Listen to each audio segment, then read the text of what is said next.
তো ক্লাস 11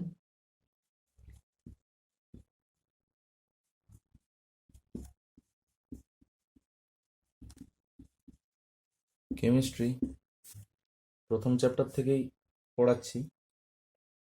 তো ক্লাস 10-এর সাথে ক্লাস 11-এর কিন্তু অনেক পার্থক্য রয়েছে। এবারে ক্লাস 11-এর এই প্রথম চ্যাপ্টারটা হলো ক্লাস 10 আর ক্লাস 11-12 মানে এইচএস আর মাধ্যমিকের মধ্যে সংযোগস্থল। তো এটাই সর্বোচ্চ সহজতম চ্যাপ্টার। তো কিন্তু এটা ইম্পর্টেন্টও বটে, এমন নয় এটা সহজ বলে ইম্পর্টেন্ট না। অনেক ক্লাস 10-এর জিনিসের বা 9-10-এর জিনিসের পুনরাবৃত্তি এখানে ঘটবে, আর তার সাথে কিছু নতুন কনসেপ্ট আছে। মোটামুটি ভাবে যদি দেখি তাহলে এটা খুবই সহজ এবং বেসিক চ্যাপ্টার, যেটা দিয়ে হচ্ছে ক্লাস 11 শুরু হয়। তো শুরু করি। তো ফার্স্টে যেটা আছে সেটা হচ্ছে রসায়নের গুরুত্ব ও পরিধি। ছায়া প্রকাশনীর বই পড়াটা বেটার হবে, ছায়া প্রকাশনী ভালো। তো এবার হচ্ছে রসায়নের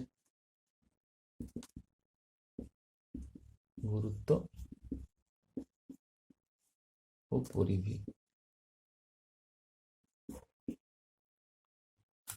রসায়নের গুরুত্ব ও পরিধি এটা আমরা সবাই জানি যে মানে রসায়নের গুরুত্ব কি আমাদের দৈনন্দিন জীবনে বা আমাদের সামাজিক জীবনে, সমাজবদ্ধ জীবনে রসায়নের গুরুত্ব কি কি সবাই জানি মোটামুটি ভাবে। তাও জাস্ট একটু রিক্যাপচুলেট করা, ক্লাস 9-10 এগুলো পড়েই এসছো। খাদ্যবস্তুর উপাদান ও সংরক্ষণের রসায়ন।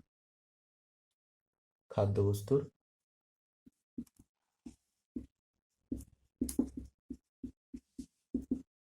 সংরক্ষণ ও খাদ্যবস্তুর উপাদান ও সংরক্ষণ,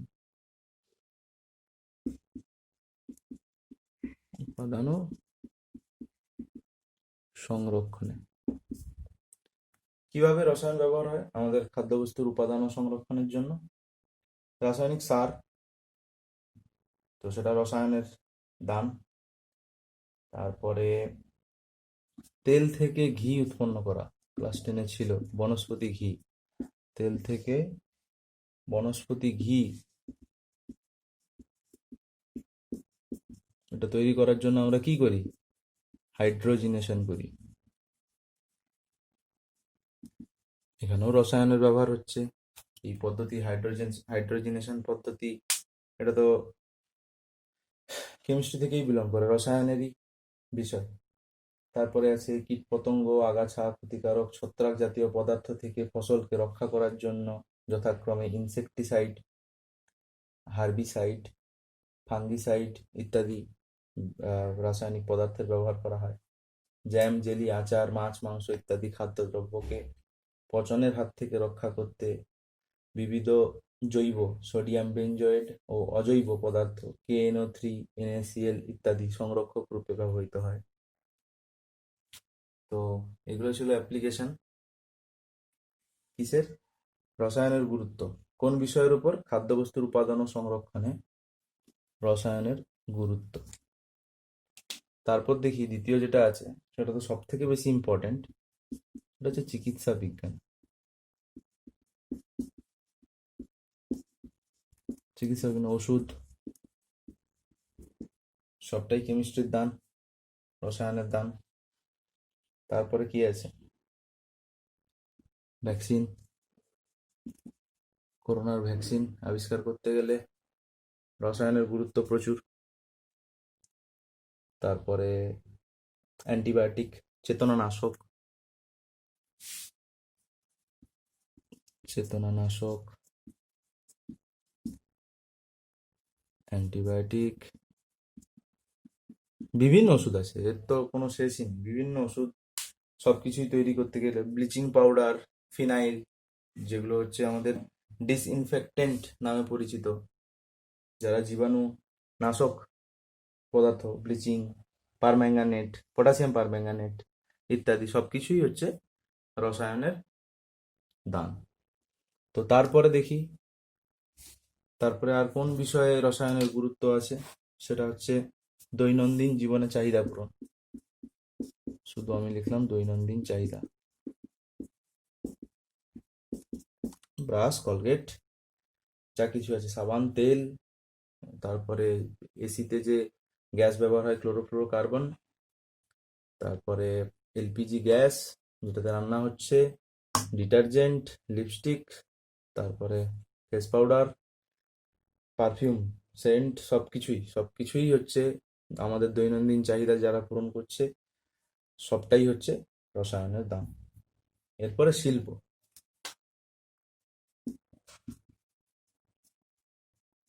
শিল্পে রসায়ন যেমন হচ্ছে বিভিন্ন ধাতুকে নিষ্কাশন করা হয়, বিভিন্ন ধাতু নিষ্কাশন, এখানে রসায়ন লাগবে। সোনা, সোনার গহনা আমরা পরি, রূপা, বিভিন্ন ধাতু আমরা ব্যবহার করে থাকি আমাদের দৈনন্দিন জীবনে, যেমন আয়রন, লোহা, তামা, জিঙ্ক ইত্যাদি। তারপরে সিমেন্ট আছে, কাঁচ আছে, সবকিছুই আমরা শিল্প মাধ্যমে প্রস্তুত করি, এবং সেখানে রসায়নের গুরুত্ব বিশাল। মানে রাসায়নিক পদ্ধতি ছাড়া এগুলোকে তৈরি করা সম্ভব নয়। রাসায়নিক পদ্ধতি ছাড়া আকরিক থেকে লোহাকে নিষ্কাশন করা সম্ভব নয়। রাসায়নিক পদ্ধতি ছাড়া রং প্রস্তুত করা সম্ভব নয়। রাসায়নিক পদ্ধতি ছাড়া সিমেন্ট প্রস্তুত করা সম্ভব নয়। তো এইসব বিষয়গুলোতে রসায়নের গুরুত্ব নিশ্চয়ই আছে। তাহলে আমাদের পরবর্তী জীবনে রসায়ন খুব গুরুত্বপূর্ণ বিষয়। তো এই জন্য রসায়ন আমাদেরকে ভালো করে পড়তে হবে। এছাড়াও রসায়নের গুরুত্ব রয়েছে, ফিজিক্সের কোনো কোনো চ্যাপ্টার পড়তে গেলে রসায়ন কাজে লাগবে। বায়োলজিতে বিশেষ করে যারা বায়োকেমিস্ট্রি বা বায়োসায়েন্স নিয়ে পড়বে, সেক্ষেত্রে কেমিস্ট্রির বিশাল বড় অবদান রয়েছে। কেমিস্ট্রি ঠিকঠাক যদি না জানা থাকে, তাহলে বায়োকেমিস্ট্রি বা বায়োটেকনোলজি, মাইক্রোবায়োলজি, বায়োলজি তো পড়া সম্ভবই নয় যদি না ঠিকঠাকভাবে কেমিস্ট্রি জানা থাকে। তো এটা ছিল ইন্ট্রোডাকশন, যে রসায়নের গুরুত্ব কি, কেন রসায়ন পড়বো, রসায়ন কেন পড়া উচিত। তো এই হচ্ছে বিশেষ কারণ। সামাজিক জীবনে, আমাদের দৈনন্দিন জীবনে রসায়নের গুরুত্ব প্রচুর, তাই আমাদের রসায়ন পড়া উচিত। তো এটা ছিল ফার্স্ট ইন্ট্রোডাকশনটা। তারপরে যাচ্ছি পদার্থের প্রকৃতি। আমি আগেই বলেছি যে এই চ্যাপ্টারটা হচ্ছে ক্লাস 10, 9 এগুলোর একটা মানে মাধ্যমিক স্তরের সাথে উচ্চ মাধ্যমিক স্তরের সংযোগস্থল। তো সেজন্য এখানে এই প্রথম চ্যাপ্টারটাতে কিছু কিছু টপিক এমন পাবো যেগুলো হচ্ছে খুবই কমন এবং খুব আমরা আগে পড়ে এসেছি সেরকম থাকবে। তো ফার্স্ট দেখি হচ্ছে পদার্থের প্রকৃতি।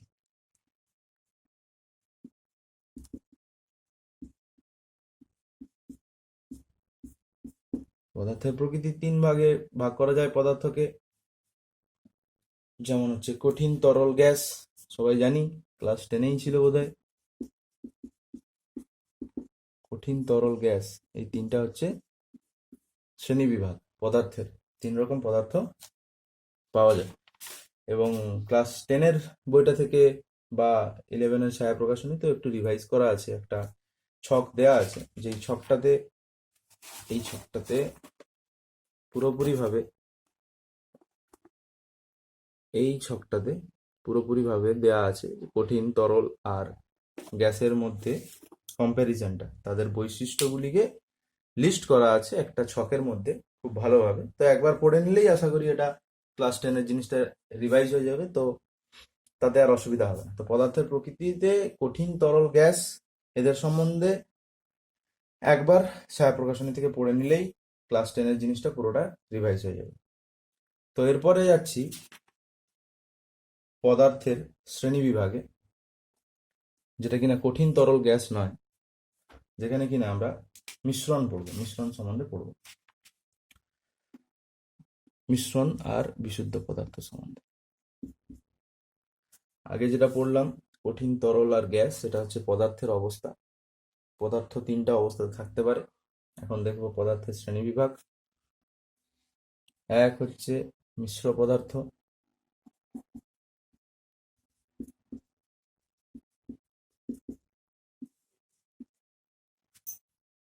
আর একটা হচ্ছে বিশুদ্ধ পদার্থ।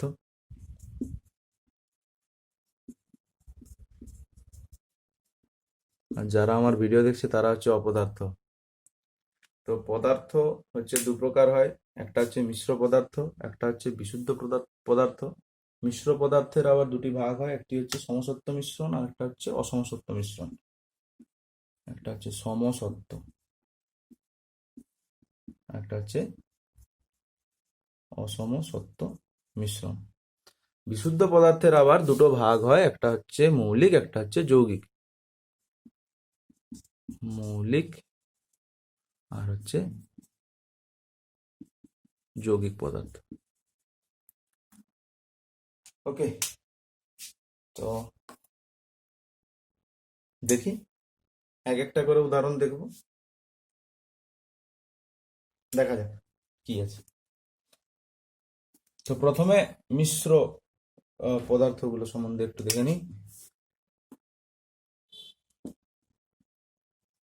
মিশ্র পদার্থ,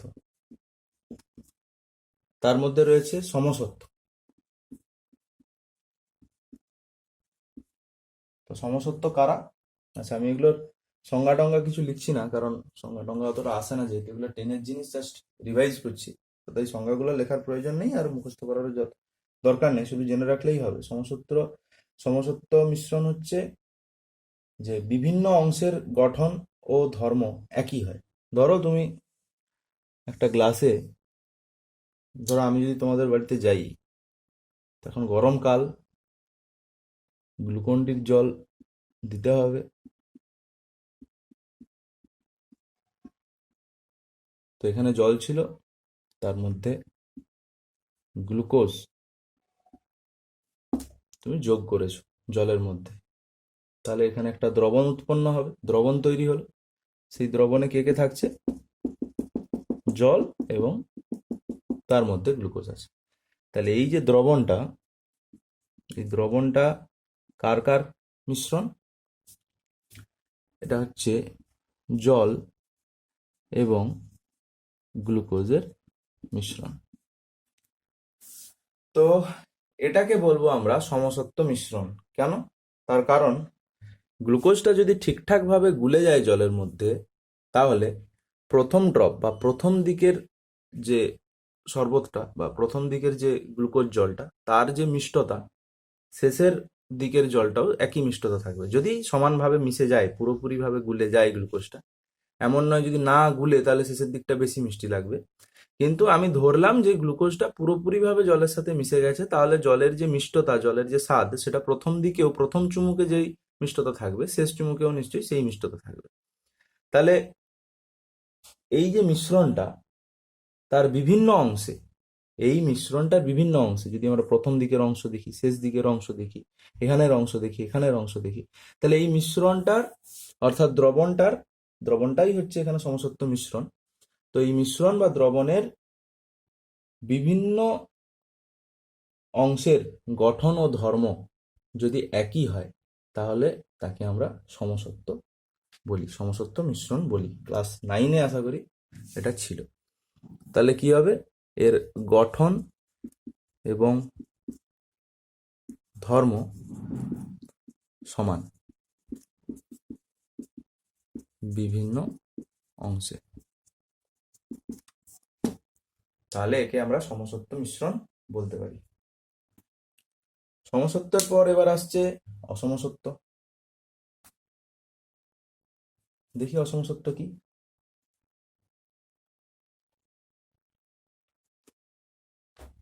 অসমসত্ব মিশ্রণে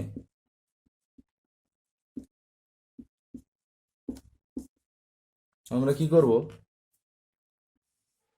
একটা কাঁচের গ্লাস নিব, কাঁচের গ্লাসের মধ্যে জল ছিল, সেখানে আমরা বালি যোগ করব। যদি কারো কেমিস্ট্রি মাস্টারের উপর রাগ থাকে, তাহলে সে গ্লুকোজের বদলে জলের মধ্যে বালি মিশিয়ে মাস্টারকে শরবত খাওয়াতে পারে। তো সেটা আলাদা ব্যাপার। এই কারণেই আমি আমার ছাত্রছাত্রীদেরকে অপদার্থ বলে থাকি। তো এই বালি যখন আমরা জলের মধ্যে যোগ করব, সেখানে কি ঘটবে? যদি কাঁচের গ্লাস হয়, তাহলে বালিটা স্পষ্টভাবে দেখা যাবে যে নিচে জমে পড়ে গেছে। তাই তো? তাহলে এইরকম দ্রবণের ক্ষেত্রে বিভিন্ন অংশে, প্রথম দিকের অংশ একটু নিলাম, শেষের দিকের একটু অংশ নিলাম। তো প্রথম দিকের অংশের যে গঠন বা ধর্ম, সেটা কিন্তু শেষ দিকের ধর্ম বা অন্য দিকের কোনো একটা অংশতে একই গঠন বা একই ধর্ম নেই।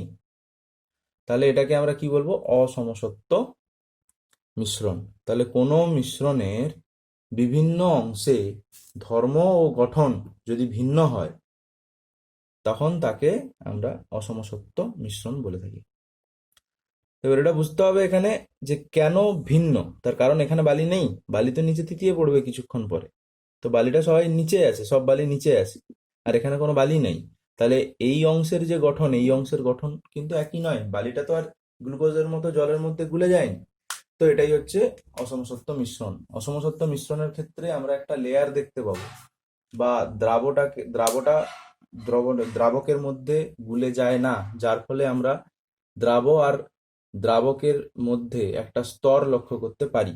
কিন্তু সমসত্ব মিশ্রণে এই জিনিসটা থাকে না। যেমন গ্লুকোজ আর যদি জলকে মেশানো হয়, তাহলে গ্লুকোজ সম্পূর্ণভাবে জলের মধ্যে মিশে যাবে, এবং গ্লুকোজের সাথে জলের কোনো পার্থক্যের কোনো স্তর আমরা দেখতে পাবো না। কিন্তু অসমসত্বর ক্ষেত্রে, যেমন বালি আর যদি জলকে আমরা মিক্স করি, তাহলে সেক্ষেত্রে আমরা একটা পার্থক্যের স্তর দেখতে পাবো। এটা হচ্ছে অসমসত্ব মিশ্রণ। আচ্ছা, তো এরপরে দেখবো বিশুদ্ধ পদার্থ। মিশ্র পদার্থের দুটো ভাগ ছিল, একটা হচ্ছে সমসত্ব, অসমসত্ব বুঝিয়ে দিয়েছি। এরপরে আছে বিশুদ্ধ পদার্থ। বিশুদ্ধ পদার্থ কি দেখা যায়, বেশিরভাগ স্যারেরাই এটা পড়ান না, কারণ তাড়াতাড়ি সিলেবাস শেষ করতে হয়। তো আমি করাচ্ছি। বিশুদ্ধ পদার্থটা কি? বিশুদ্ধ পদার্থ হচ্ছে বিশুদ্ধ, মানে যার মধ্যে কোনো কোনো কিছু মিক্স নেই, বিশুদ্ধ পদার্থ, একদম বিশুদ্ধ। ঠিক আছে? তো বিশুদ্ধ পদার্থের আবার দুটো ভাগ, একটা হচ্ছে মৌলিক, একই পরমাণু দিয়ে গঠিত।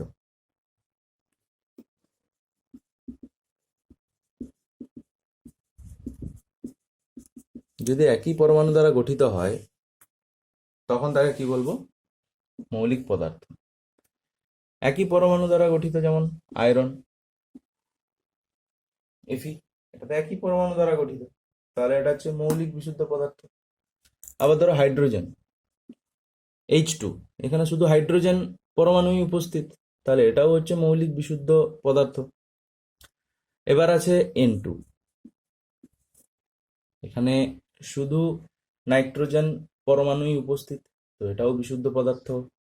আবার আছে ধরো Cl2, ক্লোরিন, মানে শুধু ক্লোরিন উপস্থিত আছে। তো এগুলো সব হচ্ছে মৌলিক বিশুদ্ধ পদার্থের উদাহরণ, কারণ এরা একই পরমাণু দ্বারা গঠিত হয়েছে। এবার মৌলিকের পর কে ছিল? যৌগিক বিশুদ্ধ পদার্থ। যৌগিক কি?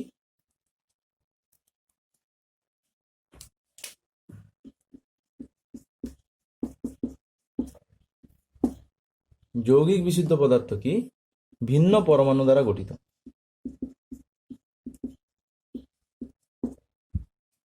ভিন্ন পরমাণু দ্বারা গঠিত। ওকে, যেমন H2, জল, হাইড্রোজেন এবং অক্সিজেন বা মৌল দিয়ে গঠিত, বা হাইড্রোজেন এবং অক্সিজেন পরমাণু দ্বারা গঠিত, তাই একে যৌগিক পদার্থ বলতে পারি। CO2, এটাও যৌগিক বিশুদ্ধ পদার্থ।